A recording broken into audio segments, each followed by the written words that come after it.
Hey guys, it's Joette with BalloonCoach.com, and we are recording this video on December 21st, 2021. And I am so excited that today you get a special gift.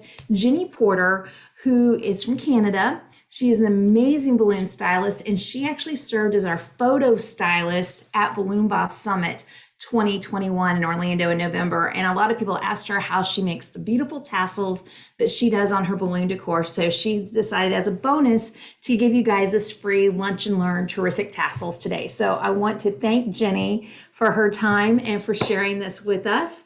And then I wanted to let you guys know I will put this information in the event from today and with the replay.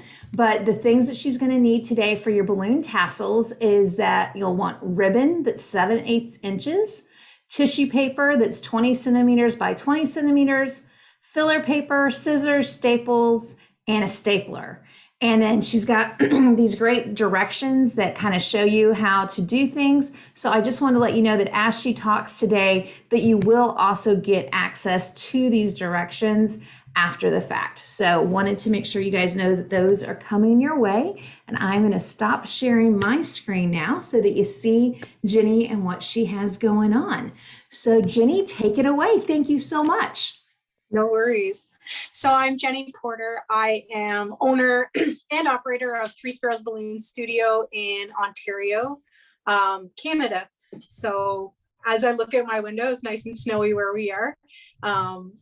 Wishing that it was a little bit warmer like it was when we were at Summit. But I had a few people that were interested in my balloon tassels.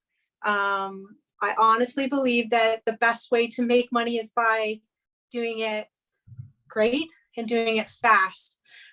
So I've used a few different people's methods, and I'm going to show you mine today. So this is our end result here. So this is a New Year's balloon that you could fill with like the 5-inch balloons and some spirals. And then you have like a really cute tassel at the bottom, and it says "Pop Me at Midnight 2022." And that's with the vinyl like tablet that showed us. Yay! And then there's another way to make them smaller as well. They don't always have to be big, but sometimes when you have like a 17-inch balloon, making it a bit smaller so it doesn't just drop is really important. So you can still get that really cute look and still have like perceived value, but at a fast pace. So let me turn my screen down here. Okay, so hopefully that's like really. Yep, we can see it. Okay, so I'm gonna show you first. So the ribbon I used, I just bought some like ribbon from Michael's. It's 7/8 inch. And that's really important to get like a little bit wider and something that has a little bit more sturdiness to it, because when you use just regular ribbon, it can break a little bit easier, like the curling ribbon. And does it say on there what kind of ribbon it is? It probably does. It says polyester. So. Okay, great. I don't think it matters as much as long as it's got like a little bit of width to it. So then next is my tissue paper. So I put centimeters, it's inches. It's 20 inches by 20 inches. It was obviously I was doing it at night. So where I get my tissue paper from the dollar store, mostly Dollar Tree, which I think it's the same across the board, Canada and the States. I find Dollar Tree to be the best place to get it. They have a wide variety and they have a lot of really great patterns. And then I also talk about filler paper in this stuff here. It's the shiny paper and it says filler paper on it. So it's easy to see. So those are the two things that I use.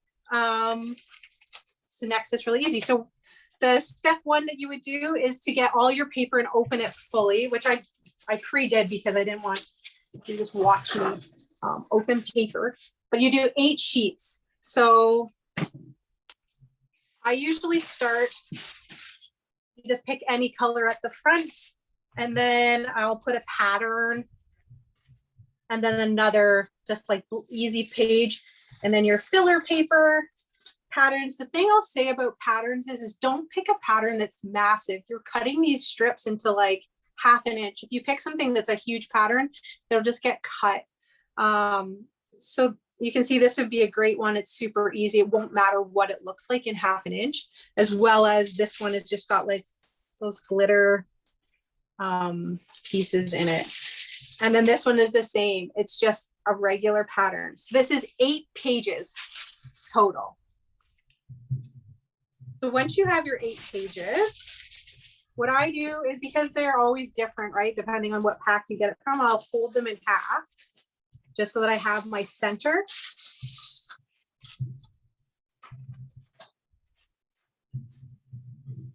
And honestly, it doesn't matter how great it looks. Like, you don't have to have every piece of paper like exactly lined up. It won't really matter. It won't really show. The most important is just getting your center line. Okay, and then you're gonna go back to the piece that's the beginning of with your 8 sheets down. That's where your ribbon comes in next. So what I do is I leave like 2 inches on either end sticking out. I wonder if you can, yeah, you can see that. So and how many inches did you say? Like 2 inches on either side? Yeah, about 2 inches. It's just so that you have something to hold on to it when you shake it out later. For staplers, it truly, I didn't know if a regular stapler would really work, but I did it this morning. It works just fine. I usually use like this like heavy duty stapler that just is in my workshop, but I also have a regular stapler. It works just fine. So you could use just a regular stapler. So what I like to do is I like to find my center. I'm just trying to see if I'm on screen. Yeah. And I just staple to kind of keep it in place on both ends. So once you've done that, that's your center. I always hold it in the center because sometimes it like drags down the center of it. You want to make sure it sits right on your piece there. And now you have your ribbon inside your 8 pieces at the center, and you're just going to staple the crap out of it, really. It doesn't really matter how many staples you do, as long as you staple it nice and close and that you're getting that piece of ribbon stuck in between your stapler. And if you miss 1 or 2, it doesn't truly matter. It's just so that it stays.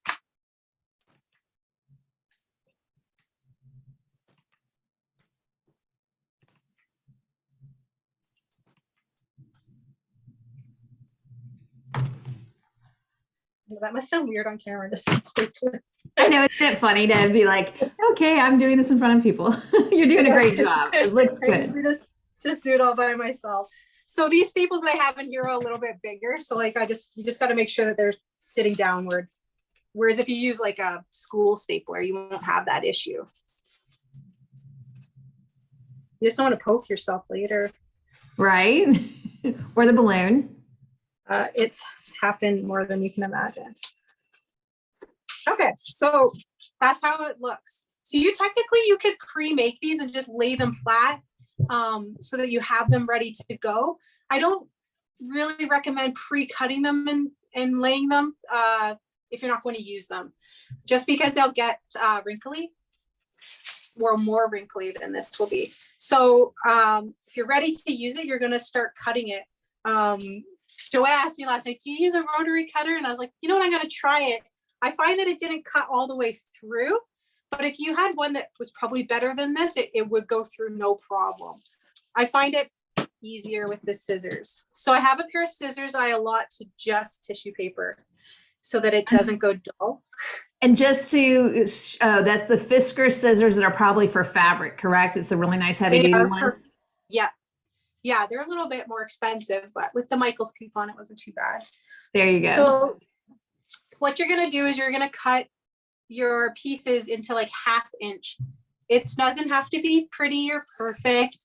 It just has to be smaller. I find when you do the full inch, you don't get that the fullness feeling. Yeah, Melissa, I like that you can pre-cut them, like pre-prep them too. I have a ton of them in like my like one of these folders over here, just so that I'm ready for them. So this is easy. So you just kind of cut into 1/2 inch. And then what I do is I throw them upwards so that they're out of my way.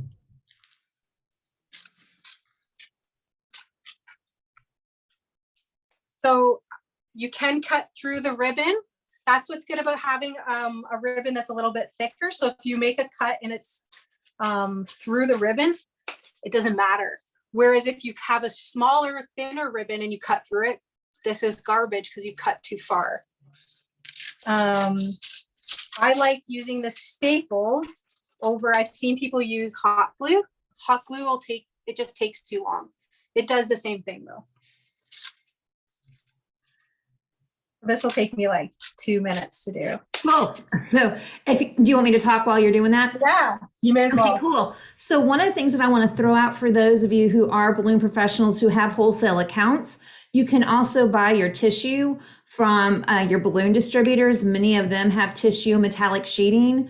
Also, other places that I know people like to order that from is like Nashville Wraps and Uline. They also carry bulk tissue. So if this is something that you do all the time and you don't want to have to go looking around at the dollar store for everything, that would be another place to get your tissues from. And I know several of the different distributors carry some really fun prints. And I'm wondering, Jenny, have you ever used the plastic sheeting, like the floral sheeting that you get from some of the distributors? I'm wondering what that would look like. I haven't used it. I used to use a lot of the plastic tablecloths. Mm-hmm. I find those work really good too. It's just that they're a little bit harder to cut sometimes, but they'll give you that more of that tassel feeling, but they are heavier. So cool. You gotta be. Yeah. So with I'm gonna do a test though. Because now yeah. So with the tissue paper and the foil sheeting, you're finding that that's lighter weight than the plastic table roll. Yeah, I guess you could just play with it and figure out what the best combination and how many you would use to make it a bit lighter. But obviously, like with the 3-foot balloons, I find that they last forever. Price point, I always see that price point. Yeah. So I include it with with every 3-foot. So, because I want to sell these, I want this to be part of like my name, my vision. So I don't really offer my 3-foots without them. I guess they could ask. I charge $65 Canadian. So I don't know what that is American. Cool. And then have you done a time study that let you know, if you weren't being on camera, how long it takes you to make one tassel? It takes me about 10 minutes. 10 minutes? Yeah. It probably takes me more time to decide which patterns I'm going to use.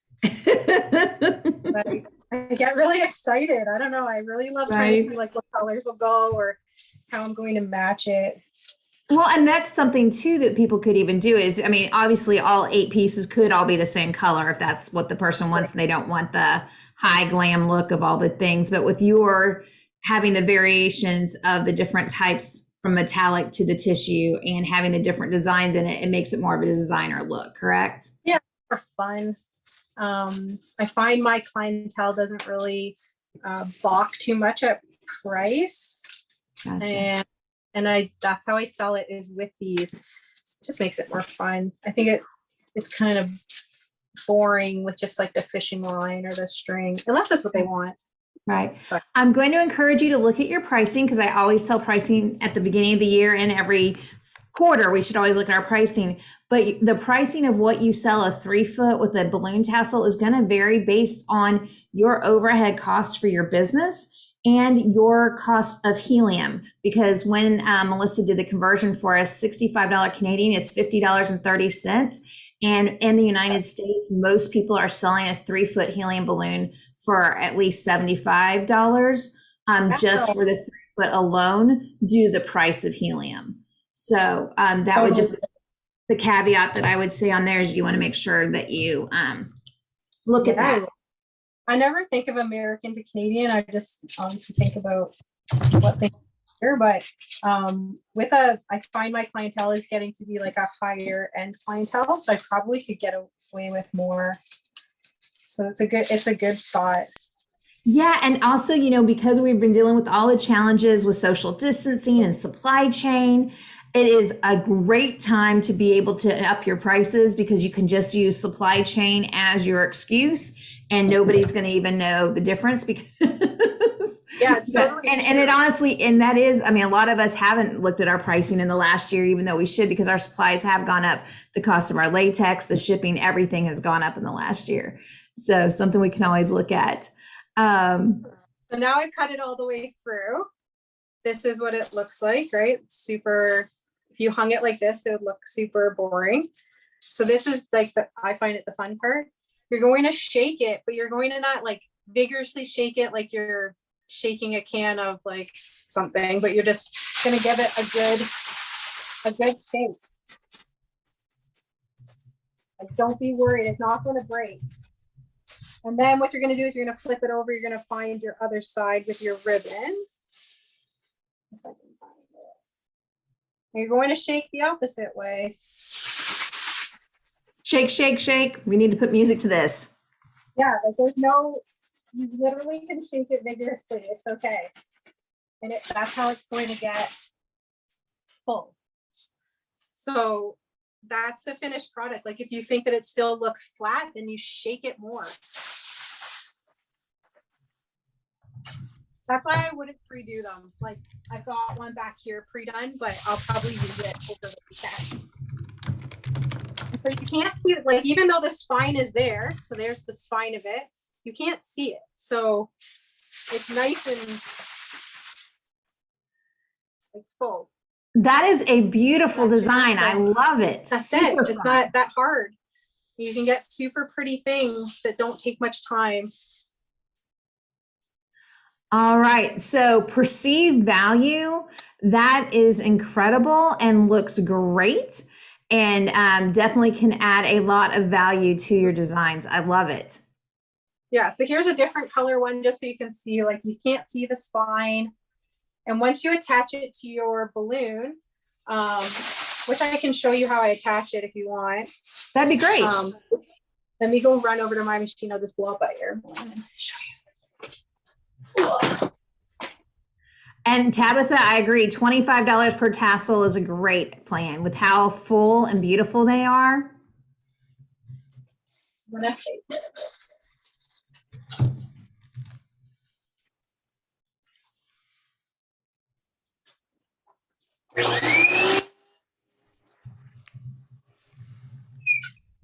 And yeah, and don't forget that you guys can always use these tassels on a column or a knot lamp or any of those other lamp stands that people are using. Anything air-filled PVC, you can put the tassel to cover the pole on those air-filled designs. Yeah, so here is just an air balloon. I don't want to use helium right now, but the way that I tie balloons, I guess everybody always has a different way, but I would use not the super thin ribbon, what is it, like the little bit thicker of the curling ribbon. Yes, the thicker curling ribbon. Yeah, so I would slide that through my hole. I don't know if you see. So it has a hole, and I literally slide this edge in. So then it's nice and tight. And then you do your knot. Yes. So right? tying that ribbon right into it. Yeah, it's nice and tight to it. So then you're not tying an extra knot that it can fall off. This is going nowhere. So yay! That's how I do it. Super awesome. Easy, super cute. So yeah, so you just and then using your clamp to put it up there for display. Oh, that's fun. So yeah, for those of you at the shop, if you have a shelf, you can use a clamp to put them up on display. That's a really pretty idea. Makes it a little bit. This is like the cleanest part of my shop. So I love it. Awesome tips, Jenny. Everybody is loving the tassels. They think they're beautiful. So guys, any other questions for Jenny on these beautiful tassels? No, they're so easy. They probably have no questions. They're so easy. And then a question for people who've done this, you and anybody else who's on. Do you do 60-40 in your balloons with the tassels, or do you find that you need 100% helium to handle the weight? I've only used 100%. I don't have a 60-40 split, but I could see that would work. Okay. So for those of you who are watching this, can you tell me if you've done tassels like this and had your 60-40 work? And the caveat that I'm going to throw out there is I encourage everybody to do this test at your home, office, or wherever you blow up your balloons, because everywhere has a different float time based on sea level and humidity. And so oftentimes there are people that need to use dehumidifiers to keep the moisture out of the air to help the high float dry. And then with 60-40, it doesn't work in really high elevation. So if you live up in the mountains, then typically you cannot get away with 60-40 because the balloons won't float. So those are a couple of extra tips on that. And so test in your own environment to see how much you can actually get away with weight-wise, and then put the date on it to see how long it works with 60-40 or how much it does with regular, with and without high float. Do that test at your office, and then it's something that you can then share with your clients and go, hey guys, this balloon will typically last 5 days and will look amazing for your party and after. And so just to confirm, the ribbon that you cut was 2 inches over both ends, so approximately like 24 to 26 inches. If your tissue is 20, and I know she doesn't do inches, she does centimeters, guys.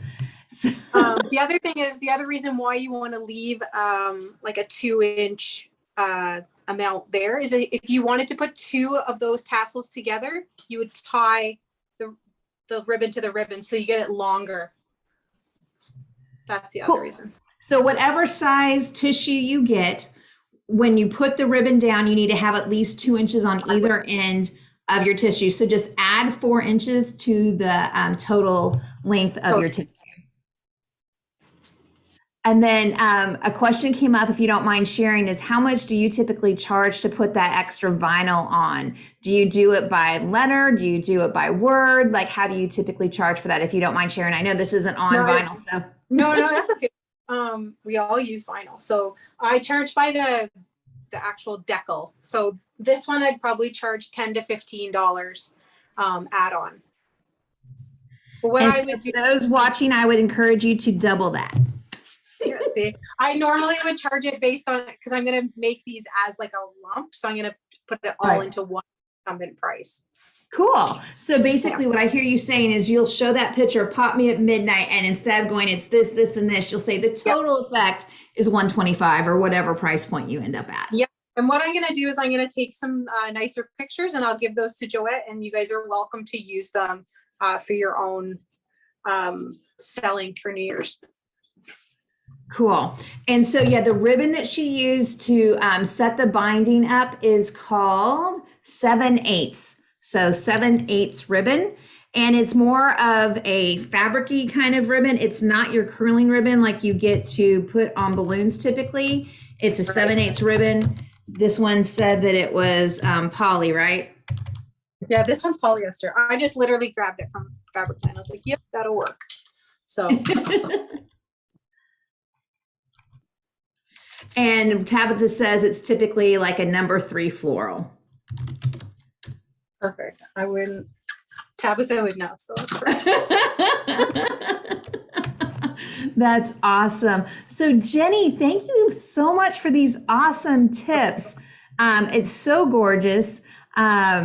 And then guys, what I'm going to be doing is I'm going to be putting up this information in my Facebook group. So in Balloon Coach Community and Balloon Business Startup, for those of you who are not members of Mastermind yet, it'll be in the guides. And for those of you who are in Balloon Boss Mastermind, it will be in our program. So that's where I'll be putting up this information. And with the replay, if you missed the beginning part, it will go up in those groups also, because Jenny did offer us to put that up for everybody to see as a replay after the fact. So Jenny, thank you so much for sharing these tips and tricks. I appreciate it. And I'm gonna put you on the spot for a second. I have loved watching your business grow over the years. And you put out this amazing spread that got put up on images. For those of you who didn't see it, it said sweet, and it was a mosaic and had all the beautiful like ice cream and stuff behind it. What do you think is the top 2 things that have helped you over the years to grow your business and grab people's attention and get them to buy from you? One, I think it's putting yourself out there. Normally, I think we all just kind of hide in our shops and we build inside our shops and hope people will see us. I often try to push myself, which is a lot of what we learn at Balloon Summit, is you got to take yourself outside of that box and be at those Chamber of Commerce and showing people what you're capable of and sending you press releases and things like that. I got in a magazine for that, Sweet Life. It was an insane, that's one of the bigger ones I've done. But honestly, I think education is so important. And that's not just like a plug because I'm on here. It's the truth. I honestly believe that joining all of these extra things like Summit and Balloon Wonderland and Float and all of these things are so important because you get to meet other balloon artists. So you have the opportunity to ask questions to people that like truly know what they're doing. And not that I don't, but I feel like I get the opportunity, like Melissa Vincent and I spent a lot of time together over the summit that was in November. I learned a ton. I feel like those are the people that you get to connect with, and then you start getting confidence in yourself. Yes. They pump you up. Like that summit is like a pump up where you come home, you're pumped and you're like, yes, I'm going to do this and I'm going to build this. I'm going to talk to these people. Like I've got a list of my to-dos to do for 2022. It's not lies. Like it's all legit. It's how you feel when you leave those places and having those like the other balloon stylists behind you that make you a more complete artist. I think those things are important. That's awesome. And that's the thing that I really respect about Jenny is that from the beginning of her business, she did invest in training it, not just with BalloonCoach, but with other trainings that she mentioned. And going to those trainings allow you to meet cool people. Like who would think, oh, I know these people in Canada, you know?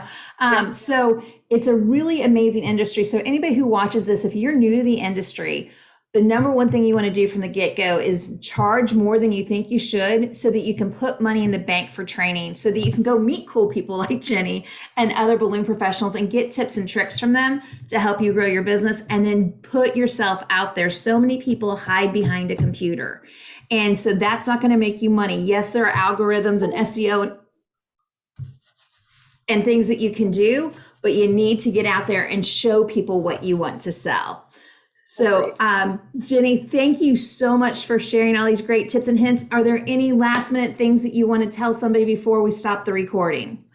I just want to wish everybody a Merry Christmas. I hope you guys all have a great holiday and stay safe and stay healthy.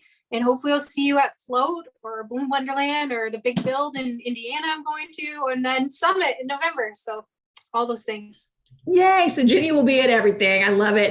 And Balloon Boss Summit 2022 will be November 6th through the 10th. Jenny will be serving on the team again this year. And we have awesome lineup of folks working on the really big, cool things to make your business grow. And then she will be helping not only doing some of the styled photos, but this year she's going to be sharing some information on how you can do amazing photos when you get home. So part of the program this year is we're going to actually kind of do behind the scenes of a styled photo shoot as one of our classes, so that you guys can figure out how you can go home and do the same type of techniques that Melissa and Jenny use in the styling at Summit for when you get home, to apply what you've learned, not only by using their professional photos that we have from the event, but then also to be able to create your own. So yay, Jenny, thank you so much for your tips, and wishing you a very prosperous 2022 as you soar, taking action on your new goals. Cannot wait to see what the year has in store for you. Thank you for sharing all of this with us.